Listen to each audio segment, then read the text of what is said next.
नीट ऐक. जेव्हा सगळे दरवाजे बंद होतात तेव्हा स्वामींचा दरवाजा उघडा असतो.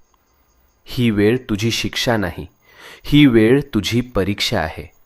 आणि परीक्षा जितकी मोठी तितकंच फळही मोठं मिळतं.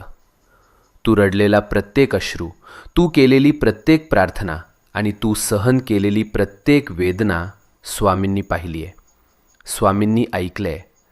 आणि आता स्वामी सांगत आहेत, बस झालं रडणं, आता उभं राहायची वेळ आली. भूतकाळ तिथेच सोड. जे गेलंय ते संपलंय.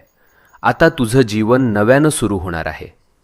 नवीन संधी, नवीन आनंद, नवीन यश, सगळं तुझ्या दाराशी उभं आहे. फक्त एक पाऊल पुढे टाक आणि मनापासून सांग, मी तयार आहे स्वामी, माझं आयुष्य बदलायला तयार आहे. आणि मग बघ चमत्कार कसा घडतो ते.